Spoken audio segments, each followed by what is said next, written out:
Assalamu alaikum, dear students. Look at the question 3.3, same chapter, chapter number 2, presentation of data. Question is almost same, but here are few things which needs to be clarified. Reading the question, a survey was conducted to know the most common size of shoes. What is the variable involved, or you can say what is data about in this question? Size of shoes. So we can write here 20 randomly selected shoe keepers of a certain shoe market of Lahore reported following sizes of shoes they sold. And one more thing over here, they sold the sizes. These are basically the sizes written which they sold. So data is discrete in nature. Why data is discrete in nature? Because this data is coming from counting procedure. What is required in the question? Make an appropriate frequency table. To make a frequency distribution table, the first step we need to design classes. So for classes, we calculate range. We need to know the maximum value in the data and we subtract it from the minimum value from the data. Very thoroughly, we need to see what is the maximum amount. Over here, I see the 10. Any value which is bigger than 10, so it's 10.5 here. So the maximum value I see is 10.5. Looking the minimum value here in the data. Again, 4 I can see is the minimum value. This is 4.5. There is no 3 in the data. So the minimum value is 4. What is the range? 10.5 minus 4 is 6.5. Here the range is 6.5. As we discussed many times, when range is less than 15, we make a single value class. The smallest number is 4. So we are going to start our class from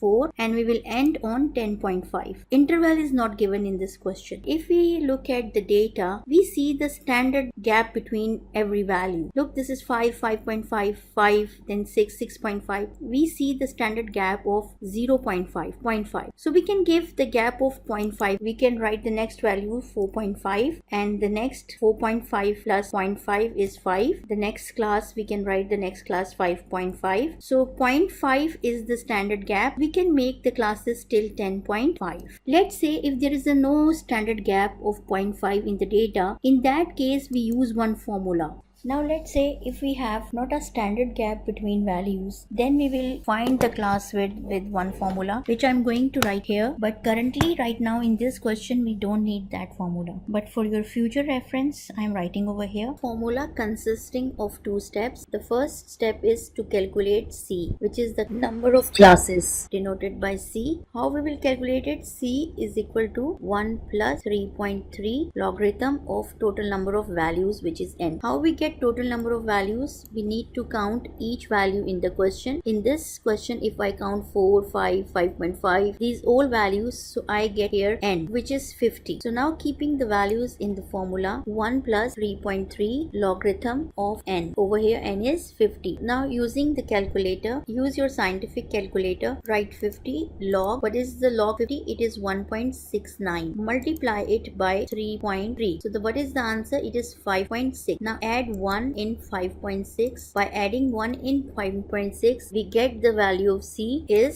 6.6. In step second, we get the width by dividing the range with C. We already calculated the range, maximum value minus minimum value. So the range is 6.5, dividing it with 6.6. Again, use your calculator. I get answer 0.98. So look, it's not 1. Width here is not 1. We can approximately round it, either it to 1 or below. Here I am rounding up it to below, that is 0.5. In this question, I have already taken the standard gap of 0.5. That is why right now we don't need to calculate the number of classes and we don't need to calculate the width of class because of this standard gap given in the question. In case if standard gap is not given, you can calculate your width by using these two steps. Moving on, the next column is tally mark. You need to hold the pencil. Now cut 4 from the data and put one tally mark where 4 lies. In which class 4 lies? 4 lies in the first class. So we will put one mark here. Again cut 5 from the data and put one mark here.